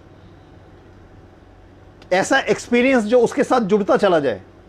तो गुरुजी की जो इतनी कृपाएं हैं कि अगर उनको सबको इनको इकट्ठा कर दिया जाए उन कृपाओं को, तो इतने सत्संग गुरुजी करा रहे हैं कि उनको इकट्ठा कर दिया जाए तो मेरे ख्याल में कई दिनों तक 24 घंटे चलते रहेंगे लेकिन सत्संग खत्म नहीं होंगे। यानी गुरुजी की कृपा खत्म नहीं होगी जो गुरुजी की बरस रही है। तो इतना गुरुजी ने इतना दाता है, वो कहते हैं कि दाता कभी नहीं लेता, उनको कुछ नहीं चाहिए, वो हमेशा देने के लिए बैठे हैं। पर हमें हमारी जो है ना लेने की हमारा तरीका होना चाहिए, हमें लेना आना चाहिए कि हम अपनी पात्रता तो नहीं बढ़ाते, जो हमें उस रास्ते पे चलने के लिए जो हम अपने आप में चेंजेस करने हैं उसको तो हम अपने जीवन में नहीं कर रहे, लेकिन हम चाहते हैं कि वो हमारे जीवन को चेंज कर दे बिना हमारे कुछ एफर्ट्स किए। एफर्ट्स इन द सेंस कि 423 ईस्वी में करीब जो है चाइना के अंदर बताते हैं पूरा समाज का जो ढर रहा है सब कुछ खराब हो चुका था, पूरा तहस नहस था, राजा ने सब कुछ करके देख लिया लेकिन समाज की व्यवस्था नहीं बन पा रही थी। तो वो कहते हैं कि वो बौद्ध भिक्षु था, बोध गया नाम का, उसको जो है ना अपने वहाँ लेके गया था कि भाई इससे प्रवचन कराया करेंगे, और प्रवचन करा के जो है ना कुछ लोगों की बुद्धि बदले और कुछ करे और ये अपने सामाजिक व्यवस्था में वापस लौटें और ये दुष्कर्म जो कर रहे हैं उससे कहीं ना कहीं वो दूर हटें। तो वो जब वो कराया करते थे उस समय बताते हैं कि वो राजा के साथ में बैठ के करीब 1000 लोग जो है ना बैठा करते थे। कुछ राजा के डर से बैठते थे, क्योंकि जब ऐसे रास्ते पे चल रहा होता है तो उसको ये बातें जो इस तरह की ध्यान मनन की जो बातें हैं, सिमरन की बातें, ये अच्छी नहीं लगती। तो वो राजा के डर से यार उसको इकट्ठे होते थे, बैठते थे। अब जो बोध गया जो थे, जो भिक्षु थे, उन्होंने देखा कि वो सुनाते हैं लेकिन कोई इस पे एक कान से सुन रहा है, दूसरे कान से निकाल रहा है, या अपने में ही मगन है, वो कुछ सुन ही नहीं रहे, यानी कि अंदर कुछ नहीं जा रहा। तो उन्होंने देखा कि एक दिन वो जो है दीवार की तरफ मुंह करके, राजा और सारी संगत उधर बैठी है, और उन्होंने दीवार की तरफ करके और अपने प्रवचन शुरू कर दिए। वो प्रवचन करने लगे तो थोड़ी देर तक सबको परेशानी हुई कि ये महाराज ये क्या कर रहे हैं, कि हम इधर बैठे हैं, ये दीवार की तरफ मुंह करके सुना रहे हैं, दीवार को क्या सुना रहे हैं। तो बाकी किसी की तो हिम्मत नहीं। राजा ने बोला महाराज क्या कर रहे हो आप? तो उसने पलट के बोला कि क्या महाराज? कह रहा हम सब लोग तो इधर बैठे हैं, आप दीवार की तरफ मुंह करके कर रहे हो।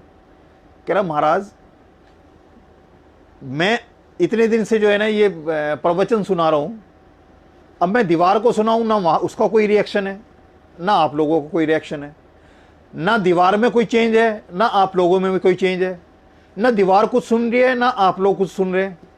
तो मैं चाहे दीवार की तरफ मुंह करके सुनाऊं, चाहे आपकी तरफ मुंह करके सुनाऊं, फर्क तो ना आप में कुछ पढ़ना है ना दीवार में कुछ पढ़ना है। तो ये तो बेकार ही है, मैं किधर भी मुंह कर लूं, इससे कोई फर्क पड़ने वाला बात नहीं है। तब राजा की समझ में आया कि वाकई में ये सुनाने के लिए भी बुला लिए, बातें भी सब कुछ ठीक हैं, लेकिन जब उन बातों को सुन के हम उस पर मनन ही नहीं करेंगे और मनन करके उनको आत्मसात नहीं करेंगे और उस पर चलेंगे नहीं, मतलब गुरु जी को मानना ये हमारी सबकी कोई ना कोई मजबूरी हो सकती है, हमारी कोई परेशानी है, कोई दिक्कत है, और हमने जिसने भी कोई उपाय बताया उस उपाय को एक बार हम जरूर करके देखते हैं। परेशानी में होते जरूर करते हैं उपाय को। किसी ने बता दिया ऐसे हमारे गुरुजी हैं और वहाँ जाएंगे तो जो सबके कल्याण होते हैं और वहाँ चले जाओ, तो अपनी परेशानी लेके वहाँ चलेगी। कोई बीमारी की परेशानी है, कोई फाइनेंशियल परेशानी है, कोई रिश्तों की परेशानी है, वहाँ लेके चलेगी। वो गुरुजी को मानने लगे, वो एक मजबूरी में मानने लगे क्योंकि उनकी परेशानी है, और उनको पता लगा कि वहाँ जाके जो है ना वो परेशानी से निजात मिल जाएगी, वो वहाँ जाने लगे। लेकिन वो गुरुजी को तो मानने लगे, लेकिन गुरुजी ने जो वचन कहे हैं, या गुरुजी की जो है कि सेल्फ डिसिप्लिन होना चाहिए, सेल्फ असेसमेंट, सेल्फ जो है सुपरवाइजर होना चाहिए, कि डिसिप्लिन के लिए किसी को डंडा लेके खड़ा नहीं होना चाहिए। कोई डंडा लेके खड़ा होगा कि भी ये जो सीधी लाइन बना लो या ये कर लो वो कर लो, तो वो डिसिप्लिन नहीं है। जो डंडे के जोर से डिसिप्लिन होता है वो कभी भी फेल हो जाता है। और ये हम अपनी सामाजिक व्यवस्था में बहुत जगह देखते हैं, अभी लॉकडाउन में भी देखते हैं कि जो सरकारी गाइडलाइन है उसको कोई मान के राजी नहीं है। ज्यादातर दिक्कत वहीं हो रही है कि उन्होंने तो बता दिया कि ये करोगे तो आप बच जाओगे, लेकिन वो करना नहीं चाहते। वो जैसे उनकी पहले जिंदगी चल रही है उसको वैसी जिंदगी वैसे चलाना चाहते हैं, तो परेशानी भी उतनी बन रही है और आगे जो बनेगी वो भी परेशानी उतनी बनेगी। तो यही सबका है कि वहां जाने लगे, लेकिन गुरुजी को मानने लगे मजबूरी से। गुरुजी ने कल्याण भी करना शुरू कर दिया, लेकिन गुरुजी की नहीं मानते। और जब तक संगत गुरुजी को मानने से गुरुजी की नहीं मानने तक नहीं आती, तब संगत की जो परिभाषा है वो पूर्ण नहीं होती। तो इसलिए गुरुजी को मानना जितना जरूरी है उससे कहीं ज्यादा जरूरी है गुरुजी की मानना। जो हमारा कल्याण, जो असल कल्याण वहां से शुरू होगा जब हम गुरुजी की मानने लगेंगे। कोई सेल्फ डिसिप्लिन हो, स्व अनुशासन हो, किसी को कहना ना पड़े, जो गुरुजी ने वचन कहे हुए हैं, जैसे जैसे उन्होंने बोला हुआ है करने के लिए, जैसे जैसे उनके वो हैं वैसे हम करेंगे, तभी हमारे मानने का जो पर्पज है, जो हम जिसके लिए हम गए हैं, ये हम अपना जन्म सुधारने के लिए गए हैं या इस जन्म मरण के उससे मुक्त होने के लिए जो हमारा है, तब उस रास्ते पे चलेंगे जब उस स्टेज पर आएंगे जब हम गुरुजी की मानने लगेंगे। क्योंकि गुरुजी चोले में थे तो जब कोई भी बात होती थी हर बात पे यही हुआ करता था कि भाई गुरुजी से पूछेंगे और जो गुरुजी कहेंगे वही होगा। उसमें कोई संगत को या किसी सेवादार को ये ऑप्शन ही नहीं था, ये सोच ही नहीं थी कि गुरुजी से कोई सवाल करे कि गुरुजी ऐसा क्यों कह रहे हो। जो उन्होंने कह दिया वो करना है, उसमें अंदर शंका नहीं होनी चाहिए। शंका करने का मतलब वही चीज़ है कि हमने शंका कर ली, हम अकल को साथ लेके बैठे हैं और उस अकल को हम एनालाइज करने लगे, उस चीज़ को, गुरुजी के आदेश को एनालाइज करने लगे। तो ये वो स्थिति जो हमारी सबसे भयावह स्थिति मान के चलो, कि जिसमें हम गुरुजी के जो आदेश हैं उनके ऊपर हम कोई सवाल या निशान लगाने लगे या उसके ऊपर वो करने लगे। ये गुरुजी की जो कृपा बरस रही है, गुरुजी की जो मेहर हो रही है संगत पे, उसके अंदर भी कोई सवाल या निशान, क्योंकि गुरुजी जिससे भी जो सत्संग कराते हैं, किस सत्संग में गुरुजी ने अपने बारे में क्या कहलवाना है, क्या शब्द करने हैं, वो सब गुरुजी जानते हैं। मेरे हाथ में कभी नहीं रहा क्या सोच में होता है और क्या आगे निकलता है, ये कभी ऐसा महसूस नहीं हुआ। जो बैठने के बाद जो वो बुलवाते हैं वही होता है। और उसका एक सबसे बड़ा वो था, ये जो पुनीत खुराना अंकल हैं, ये पहली बार गुड़गांव में एक लाइव सत्संग करने आए थे और उसमें मैं भी शामिल था। मैं उनको सुन रहा था, तो वो अपने जो भजन वगैरह गा रहे थे, भजन गाने के बाद में उन्होंने बीच में उठे और उठ के गुरुजी की स्वरूप जो रखा वहाँ थे, विराजमान थे गुरुजी, वहाँ स्वरूप को जाकर उन्होंने मत्था टेका और उन्होंने एक चीज़ एडमिट की थी, कह रहे हम कहीं भी जाते हैं, क्योंकि वो साईं के भगत थे, साईं के ही उन्होंने भजन गाए ज़्यादातर, और गुरुजी के यहाँ पहली बार उनको मौका दिया गुरुजी ने। तो उन्होंने बोला कि हम कहीं भी जाते हैं तो हम एक सीक्वेंस बना के चलते हैं कि पहले ये गाएंगे, उसके बाद ये गाएंगे, उसके बाद ये गाएंगे। लेकिन कह रहा है यहाँ मैं जब से आया हूँ, कह रहा है मेरी वो सीक्वेंस काम नहीं कर रही और जो ये बोल रहे हैं मैं वो ही गा रहा हूँ। जो ये मेरे को बोल रहे हैं कि ये गाना है, मैं वही गा रहा हूँ। मेरी जो सीक्वेंस में बना के लाया था, जो मैं सोच के लाया था, वही मेरी नहीं समझ में आ रहा, मेरी कुछ नहीं चल रही इसमें ये जो बोल रहे हैं मैं वो गा रहा हूँ। मतलब पहले दिन, क्योंकि उन्होंने जिस भाव को धार के वहां जो भजन कर रहे थे, चाहे वो साईं को लेके चल रहे थे, चाहे किसी को लेके चल रहे थे, उनकी जो भावना थी, पहले ही उसमें गुरुजी ने उनको अपनी सरणी लगाया। उसके बाद वो पूरे अपने साजदार को सबको साथ लेके जो है ना, गुरुजी ने वहाँ बड़े मंदिर बुलाया और उनको अपनी शरण में बुलाया। और एक ही झटके में, सालों की जो तपस्या थी, सालों की तपस्या थी, वो एक ही झटके में उनको जो है ना अपनी शरण में लगा लिया। ऐसी बहुत संगत है, जैसे राधा स्वामी हैं, वो 25-25 साल के राधा स्वामी जो है ना, गुरुजी ने एक ही बार में अपने शरण में लगा लिए। कोई किसी को भी मानता है, क्योंकि ये सारी पगडंडियां जो लास्ट में जाके जुड़ती हैं, जो बड़ा जो मार्ग है, वो सब वही मार्ग है जो गुरुजी की तरफ जाता है, जो महाशिव की तरफ जाता है, एक ओंकार की तरफ जाता है, ओम की तरफ जाता है, जो वहाँ सब जाके वहीं जाके मिलते हैं, उन्हीं से निकले हैं और उसी में समझ आते हैं वो सारे। तो जब गुरुजी को हम मत्था टेकते हैं, तो जितने भी सृष्टि में देवी देवता हैं, जिनको भी हम मानते रहें, समझते रहें, जानते रहें, उन सबको मत्था टिकता है। क्योंकि वो कहते हैं हाथी के पाँव में सबका पाँव है, क्योंकि सब जब उसी से निकले, उन्हीं से निकले हुए हैं। तो जब हम उनको मत्था टिक गया तो उन सबको भी मत्था टिक गया। इसलिए मैंने संगत में कहीं से नहीं सुना कि गुरुजी को मत्था टेकने के बाद में किसी भी देवी देवताओं ने उनको आके ये शिकायत की हो कि भाई मेरे पास क्या कमी थी कि मेरे को मानता था, मैंने क्या कमी छोड़ी थी जो मेरे को छोड़ के जो है ना वहां तेरे को दूसरे इधर जाना पड़ा। ये ठीक वैसा ही है कि हम जब एक क्लास में प्रमोट होकर अगली क्लास में चले गए, तो बस्ते में पिछली क्लास की जो है किताबें नहीं आएंगी। जिस क्लास में गए उसी की किताबें आएंगे, उसी के लेक्चर होंगे, उसी की क्लासेस लगेंगी, उसी का एग्जाम होंगे, उसी के रिजल्ट आएगा। तो किसी भी रास्ते सब निकल के जब वहां तक हम पहुंच गए हैं, तो इसीलिए उनकी शिकायत इसलिए नहीं होती कि उनको गुरुजी को मत्था टिकने से सारे उनको भी मत्था टिक रहा है। सब एक रूप होके गुरुजी में समाहित हैं और गुरुजी से ही निकले हैं, तो उनको मत्था टेका तो सबको मत्था टिक रहा है। तो ये संगत के अंदर ये एक अंदर एक वो आना कि अब से पहले गुरुजी के यहाँ आने से पहले जो हम इसको मानते थे, ये इसको लेके चल रहे हैं। कि कई दफ़े संगत जो है ना वो गुरुजी से आगे लेके कहते हैं जो वैष्णो देवी जा रहे हैं, तो गुरुजी वो बोलते थे कि भाई मैं यहाँ बैठा हूँ, जो चाहिए मैं देने को तैयार बैठा हूँ, तो मेरी बेटी को तंग क्यों कर रहे हो। ये मतलब एक बहुत बड़ी चीज़ है। वो ये कहते हैं कि जिसके पास भी आप जाना चाहते हो घूम फिर के आना तो यही है। एक सत्संग जब बड़े मंदिर ये बन रहा था उसमें, तो ये शिवलिंग का एक वो चल रहा था, पेंट वगैरह का कोई काम चल रहा था उसमें। तो एक अंकल थे जो गुरुजी ने जो इनको सेवा बख्शी थी कि भाई ये सब कुछ ये कराएंगे, आप वहीं मौजूद रहेंगे। तो वो बड़े मंदिर में रहते थे। तो उनकी जो है वो बैठ के उसमें पार्क में लेटे हुए थे, उनकी आंख लग गई। तो उस बीच में उनका चल रहा था ये आप कैलाश पे जाने के लिए, और कैलाश में वहाँ जो है ना उनके शिव के जो है पिंड के जो दर्शन बनते हैं उसको दर्शन करने के लिए जा रहे थे, हिमपिंड के। उनके अपनी बातचीतें चल रही थी।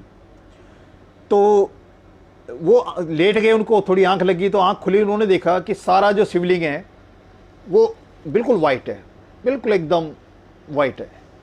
अब वो जो लेबर थी जो वहाँ जो काम कर रही थी, लेबर थी, तो वो उनके पीछे उनको बुला के उनसे बोलने लगे, कह रहे ये तुमने क्या किया? कह रहे मैं थोड़ी देर क्या लेट क्या गया, तुमने ये सारा जो है वाइट पेंट कर दिया इसमें।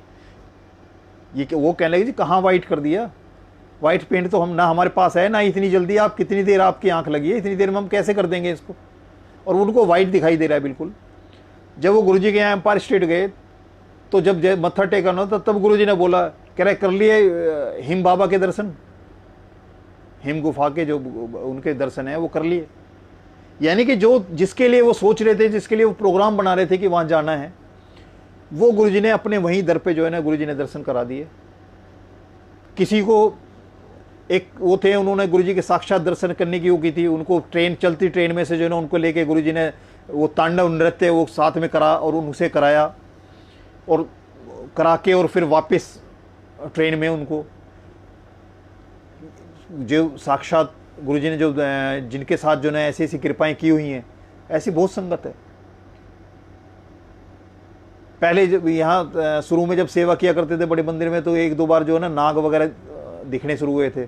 तो तब हमने माली अंकल को बोला था भी अंकल यहाँ तो हर एक का दिल इतना मजबूत नहीं होता, तो ये तो यहाँ नाग वगैरह निकलते हैं, थोड़ा सफाई वगैरह भी करते हैं, फिर भी ये कहीं ना कहीं निकलते हैं। तो गुरुजी को एम्पायर स्टेट जाके बोला था, तो गुरुजी ने बोला अच्छा, कह रहा ठीक है कोई दिक्कत नहीं है।